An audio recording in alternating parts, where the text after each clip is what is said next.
Hi, welcome back. Here in this practical exercise, we are going to write a program to demonstrate switch case conditional statements where we would compute and display name of the day of the week like Sunday, Monday, Tuesday based on their sequence number provided. So let's start with switch case. It is similar to if else. We could implement both nested if and if else later with switch case. So just simply start writing the code. We need to provide everything within the class. So we need to first write a public class, provide a class name, then the public static void main, a main method, string args. Then we can declare different variables, assigning them values, and so on. So let's start by declaring a variable called week and assign it a value. Here we have the value as 3. It is a type of integer. Take another variable called string consisting of a day, which is a day.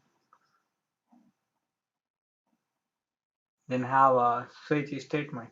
With switch case, we need to write a switching a variable. We need to provide a value of a variable, and based on that value, different cases are executed. Case 1, day equals to Sunday. Then write break. When we write, similarly, we can write multiple cases. The case 1, case 2, case 3 denotes that value of week. If value of week equals to 1, then case 1 would be executed. Otherwise, when value of a week is 2, the case 2 will be executed. Indentation could be followed, but it is not required in Java. There are different languages like Python, which more work on indentation rather than just syntax. With Java, you could write anywhere. Indentation helps decorate your code to increase the understandability. Similarly, we have multiple cases, case 1, 2, 3. Say if we have a value of a week as 7, 8, 9, 10, then the case would be 7, 8, 9, 10. It is not necessary to write the first condition as case 1. Case A, case B could be also there in case of a value of a string or character values.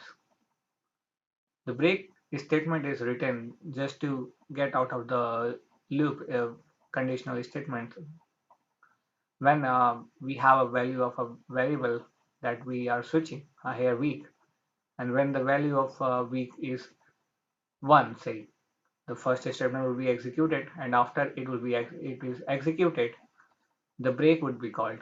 The break will move control out of this conditions outside the switch case section. Similarly, if the first case does not satisfy the condition, the second case would be checked. If it satisfies, it will also move out of the loop if you provide the break statement.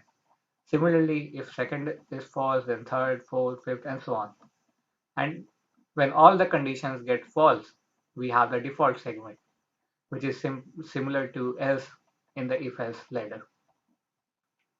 Different cases are denoted that else if and if statements, and then we can have. Here we are providing the value.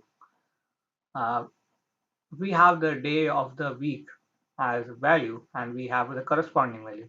The first day of the week is Sunday, second is Monday, third is Tuesday, fourth is Wednesday, fifth is Thursday, sixth is Friday, and seventh is Saturday. So we can print based on different value. We can also take input from the user as well that we are going to perform later. It would be computed as similar. The default statement will help you provide condition when all other conditions get false. And outside this segment, we could display the value and system out println. The day is and the value of the day. Yes, Sunday, Monday, Tuesday, and so on. So it is executing. The third day of the week is Tuesday, so it will be displaying uh, Tuesday. We can change the value, and the sixth day is Friday. Similarly, we can check more different values as well. Let's make it 1, then it will be displayed as Sunday. We can also take a value from the user or from any input file. We can also always take input from web also. You could also design web applications right away from this. The switch case could be used. A large number of cases could be supported in the switch case. You could write entire program here. The nesting of switch case would be as you can write another switch case statement within a case of a switch case. In the case 1, say, you can have uh, another switch and so on. It will be more tedious, but you can use it as an alternative to if else ladder or nested if.